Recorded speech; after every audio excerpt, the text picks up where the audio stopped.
So with one half of our main event with Justin Gaethje and Dustin Poirier, we're going to be using Justin Gaethje. And in a world where a lot of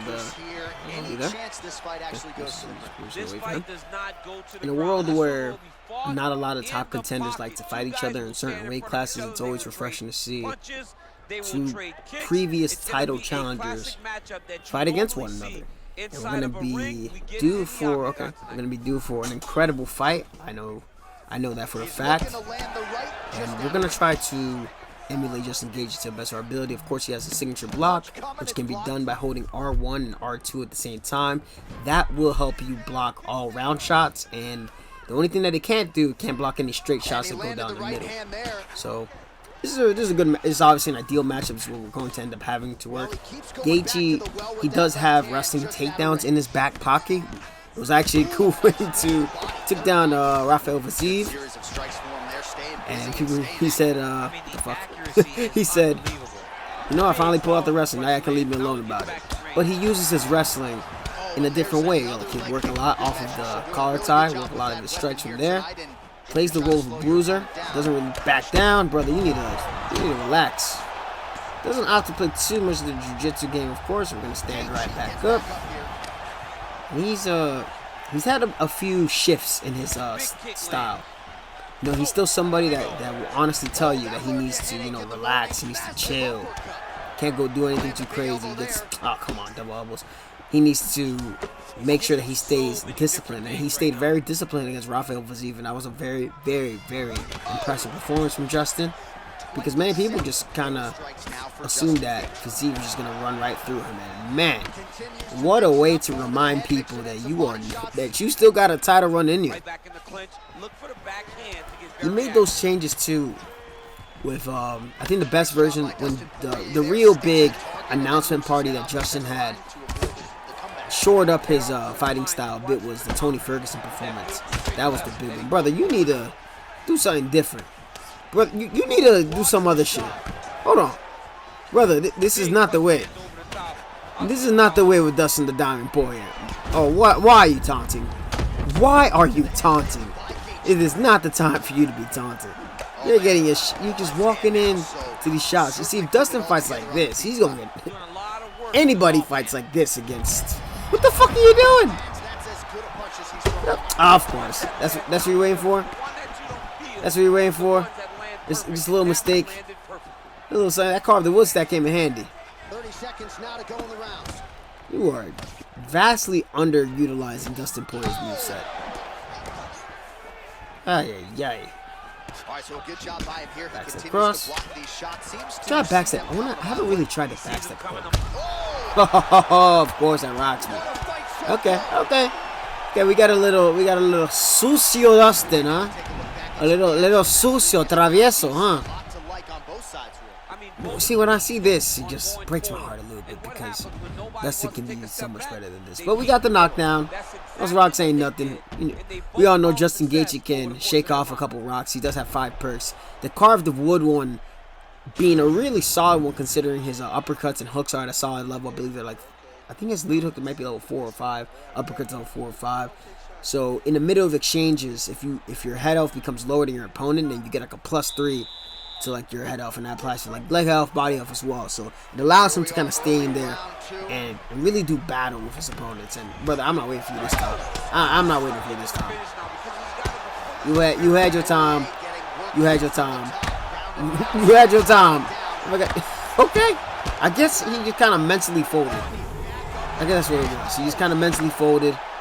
Left the controller at home. I guess he's back now, and he wants to slip out. That's cool. That's cool. What you gonna do? Double elbows? That's what you gonna do? Oh! Oh yeah. Tipo, what are you doing? What are you doing? That brother's floating in the air. How could his hands do this? Oh, someone get him out the air.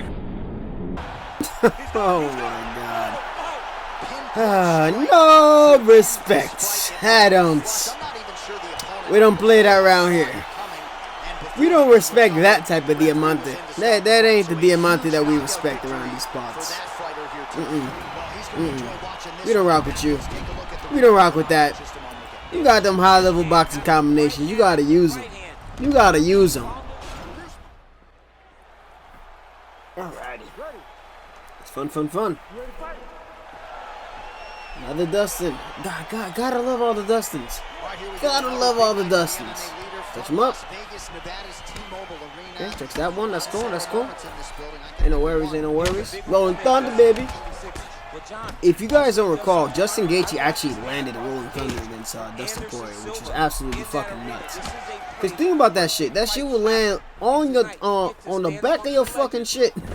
Okay, pushing it down. On the back of your fucking shit, and that shit can really knock you out. You know. I think I know Conor threw a Rolling Thunder in Cage Warriors, but I think Henry also said that he threw it against Max Holloway into a takedown, which is hilarious. And there's a couple other fighters I believe that have thrown Rolling Thunders. Diego Sanchez being one of them. Yair Rodriguez obviously being one of them. A lot of those fighters have Rolling Thunders. So, listen, if y'all find a way to set up a Rolling Thunder with Rolling Thunder with Diego Sanchez, I will upload that and I will break it down. However, he set it up and he's done. Ay. Damn, bro, even make it.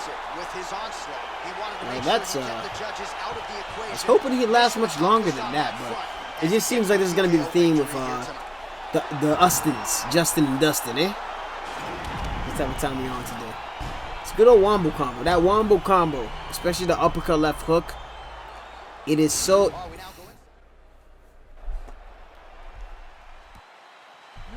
This is gonna be a little bit more fresher. Little Volkanovski, right? Volkanovski now being a 5-star in lightweight. So let's he played possum a little bit. This he's a tank in both weight classes now. So we gotta. This is a fight. This would be an incredible fight. And let me tell y'all something. I never want to hear any of you guys. No, and not even my fan base. I know y'all are smarter than most people that follow MMA. Relax. And y'all know how ridiculous it would be to try to downplay Islam Makhachev when, you know, basic logic will tell you, what did Volkanovski weigh when he fought Islam Makhachev? He weighed 155. Try hitting with the One Thunder. And how well did Volkanovski do against Islam Makhachev? Pretty well. You know, well enough that people believe that he won the fight. And how well did other lightweights do against Islam Makhachev? Not that fucking well. So y'all think that it matters that Volkanovski is a featherweight. Oh, he only beat a featherweight. Doesn't. It's so fucking stupid. It's really one of my pet peeves. A true pet peeve of mine.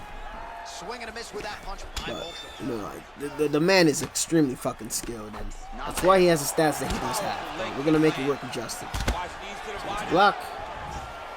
It's tough though to work the signature block against somebody who can throw leg kicks like Volkanovski, throwing knees. And of course, got to implement some of the clinch game of Justin Gaethje. Did a beautiful job of that against Michael Johnson. Ooh, okay, off the break is cool. He doing work. I'm gonna stay strong. I don't want him to push us back too far back. Got to circle back in. There we go. Gaethje occasionally throws his body kicks, not too much, but he does try to. There we go. Got the rock. El cuerpo. Fucking cross that notified itself. Check that one. Let's go. I feel like there is that what the fuck power that Gaethje has. He loves to toss in his head kicks. One thing he likes to do is he tosses head kicks from the fucking clinch. Like he'll like clinch somebody, and off the break he'll throw like a head kick off. And sometimes it'll look more like the duck and roundhouse. It's a really cool thing. Oh my gosh. Whoa. I was spit on you too. Didn't even need to. Oh shit. Oh my god, that's a nice setup. Oh, I'm still fucking rocked. Can't afford to fold though. You gotta stay strong. Well, it's one thing to have length, it's another thing to use it, and he does it as well as anyone. Nice kick there by Gaethje. Oh! Oh!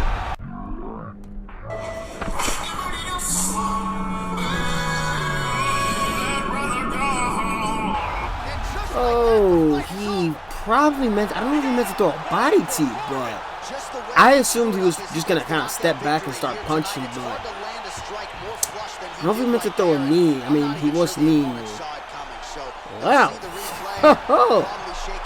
That's one issue I had with the knee conversion and all that stuff, or from like the body teep and whatnot, but there's a good chance he was trying to throw the knee anyways, and man, did he fucking pay for that. Holy shit. I gotta put something over that. I gotta put some shit over that. Do that backflip, Gaethje. Alright, do your thing. Do your thing, brother, man. It's been fun. This has been fun, but I've been getting a lot of fights in. It's good to start the weight class in within the hour so we can just get as many fights as we can possibly get to make these showcases work. And this is a fight, you know, this is a fight that would have been a really good one in their prime, in the prime times. Obviously, Gaethje would have like chewed the fuck out of his legs, which is part of the reason I would have loved this fight to happen. But he does have pretty slick boxing. Like, if there's anything that a skill of his that doesn't really tend to go, is his boxing and MMA. He has a good way to disrupt people's timing, good combination there. And it probably would have given Gaethje a little bit of problems. But we're going to use the signature guard, try to bait out some shots, get a little bit of our own counters, and try to open it down to the legs. Nice, nice, nice. And Nate was legit. Nate was legit. I'll give people shit. You know, obviously the Diaz brothers have a lot of fans, and a lot of fans that eat everything that they say. But there was a time when Nate was a pretty solid fighter. He was looking to go with all these jabs and crosses. If I can throw an overhand at the end of the cross, right as it whips, oh no, you can be able to get some solid, like legit overhand counters. The overhand is something that I would like to have some type of built-in evasive property against jabs when done correctly. Of course, you can still, I don't want it to be like too busted where everyone can chuck out an overhand and get a free evasive. You can still probably maybe time and disrupt it, a la, you know, Holloway, Volkanovski, and all those guys, but it's proving to be the difference right now based on how like these shots are landing. It's definitely the power of Justin Gaethje. He has a pretty. There's a lot of we hit one of the pivots. We hit one of the guard pivots. Oh yes. Oh, I was gonna say a lot of technique. There's a method to the madness of Justin Gaethje. And what really makes his offense work is because of his distance management. He was able to play really well on the outside against Tony Ferguson. Clinching, we're not gonna fuck around here. Before Gaethje would kind of like fight, wing stuff. If his opponent kind of like, you know, like was there to be hit, they'll be there to be hit. But he'd get punished off the counter, and Dustin Poirier made him pay excessively for that. But now, like, he attacks the leg with a lot more calculated work. I believe that against Charles Oliveira, he almost kind of reverted back to how he was fighting before.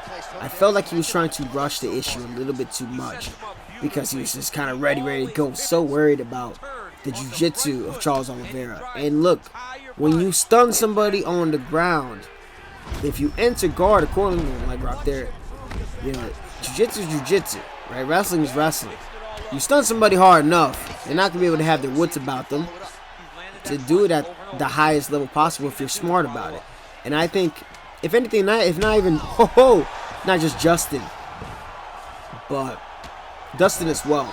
Justin doesn't have jiu-jitsu, but fuck it. Y'all saw what that dude did on Tough. Get in there. You see him laying back on the floor, try to fucking Donkey Kong smash a dude, and then try to get back up, scramble out. I think Dustin is probably kicking himself on the foot too. And I'm definitely gonna talk about it too when I do showcase him. Yeah, I really think he should have followed up after he dropped Oliveira and not giving him that chance to recover. There was kind of like that effect that Oliveira had on his opponent for a bit. I'd love to see if Gaethje wants to beat Dustin Poirier. You kind of want to make Dustin, get impatient. We're working 2 stacked. Make Dustin get impatient and start to counter the counter boxer with some intermittent leg kicks here and there. Of course, we toss his overhand. Rolling Thunder for the drop. We can afford to get a little bit crazy with him now. And another thing too, like use your clinch work and try to make sure that like, when you clinch with Dustin, that you don't allow him to get his own offense off. I was watching Holloway versus Dustin 2 with the homie Greg while he was visiting here, and there was like some slick exchanges in the clinch from Dustin Poirier, where he landed some nice hooks off of the break against Max Holloway. And I can see him still kind of doing that to the same effect against Justin Gaethje, unless Gaethje makes that his strong point, that he makes that only go on his terms. If Dustin's initiating, clear out of there. You don't have to engage and brawl with him. And that's pretty much what's going to have to change for Justin Gaethje against, oh my God, against Dustin Poirier. He might be out. It's another thing too. It's just, I'm so excited to see what we're gonna get for this card. And this card itself, I think, this card itself, I think we're probably. I heard Michel Pereira missed weight, so we're probably not gonna get his bout against Wonder Boy. Because if that happens, I don't know if a Wonder Boy will take that fight, because we saw what happened last time he took counter left hook. We saw what happened last time when he took an opponent that missed weight and ended up losing a split decision. There's a crazy stat about like fighters that miss weight, they're more likely to win. So obviously the skill level matters. But if the skill is closer, the guy's enough of a dangerous threat, you don't really want to give him that advantage. Remember, if you're trying to look to fight for a title, I don't know. If I'm Wonder Boy, I definitely wouldn't give him the chance for the fight. Even if you get that extra 20% for your paycheck, I don't know. So we'll have to see. But that's a clean KO. Let's see, what time is it? We got time. We can do another one. I think y'all be down for some more action. I think that I've showcased Gaethje like 3-4 times, I think, on this channel, and it's always fun to do so. So let's try to just ride out the weight class for as long as we can, and put on another show for y'all. That's a good one to finish off with. All right, Arman Tsarukyan. I know Fiziev was calling out Gaethje for quite some time. I don't know if Arman has called out Gaethje before. Maybe he has. Maybe after his win.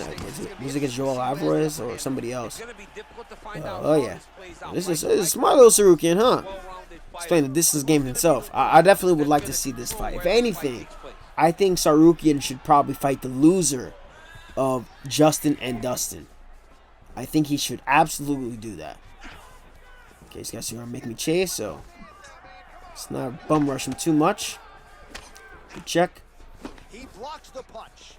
Definitely would love to see this fight. Either or. Yeah, this guy's making me think a little bit. That's cool. It's cool. Thinking of nice bisect. One cool thing that Justin Gaethje also does off of the right hand that he loves to throw is like he'll throw that right hand. And nice. He'll throw that right hand and he'll preemptively kind of like dip and shift, and then use that momentum to carry into his like right leg and shift into his left hook. I think Dustin does something pretty similar too, and it's a lot of his bait. It's a lot of bait. He actually did a lot of that success against Michael Chandler, and honestly, that was so intelligent of him not to. That one's not a little bit. It's so intelligent of him not to buy Michael Chandler's bait. The machismo bait is what I call it. You try to goad your opponent's ego. If you're starting to feel that your opponent is beating you in a lot of these exchanges, I'm not gonna wrestle, you're gonna have to. You want to like get something to throw them off the game, throw them off what they do best. Okay? And Michael Chandler tried it. Tried to eat a lot of Gaethje shots. He got dropped by the uppercut.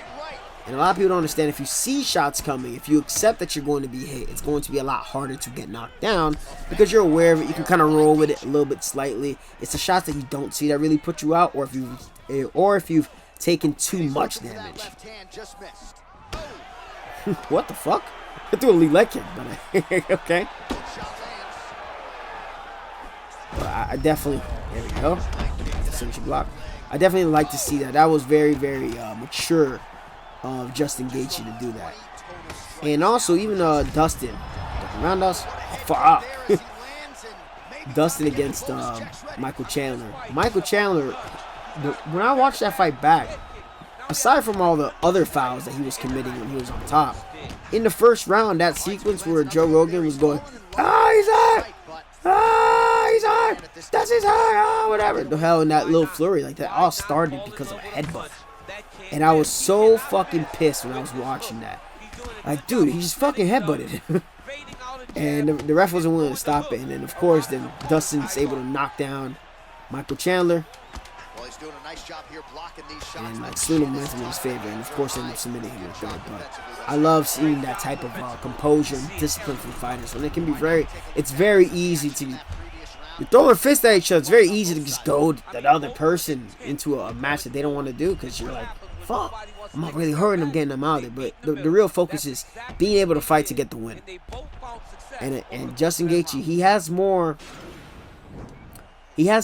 bonuses than he has fucking fights in the UFC. So if anybody deserves to fight small for a little bit, it's never gonna be Gaethje against who he has against, against Mr. Dustin. And I don't like that they put the whole BMF title for it. I think it's super unnecessary. I think that's something he didn't really need to do. Dana White, of course. These gentlemen they're really their resumes speak for themselves. But if they want to add that, I'm pretty sure whoever wins is gonna be like, I don't want this fucking shit belt. Anyways, it's just there for promo. And then we start to bait with the signature block now. And I hope that they call for a shot. There we go. Overhand. Toma que lleva. Doop, doop, doop. Try to hit him with the knee to the head. We're on him. Make him throw back. Rolling Thunder for the drop. Still don't get him out of there. Fuck this. Why doesn't Saruki have a chin like this for me? There we go. Good check hook. Oh, okay. Cheeky. Oh, brother, don't do that. Don't do that. It was nice. It was a nice little land. You ain't got to do all that, though. You ain't got to do all that. It's okay. It's going to be a little calculated now. We're going to play off the back foot. Poppin'. Y toma que lleva, mamahuevo! Alright, that's perfect. I think that's... I followed Nate Diaz and I was just like, nah, we can do one more. And I think we're going to leave it at that because I definitely got to... And I have to wait a couple of hours before I get out of this. It's early in the morning right now, so I wanted to get something done with Justin as quick as I possibly could, and then get Dustin later for today, and then try to release these on Friday, maybe Friday or maybe afternoon Saturday for Justin, and maybe right before the main card for Dustin. But I think that's gonna be the goal with this. But that is Justin, the highlight Gaethje. Hopefully you guys enjoyed the showcase. Let me know who you're rooting for in the comments if you're rooting for the highlight to beat Dustin Poirier, because maybe that can lead to a trilogy between them two. But we're going to see. That's going to be it. Mayor 17, I appreciate all of you. I am out of here. Much love.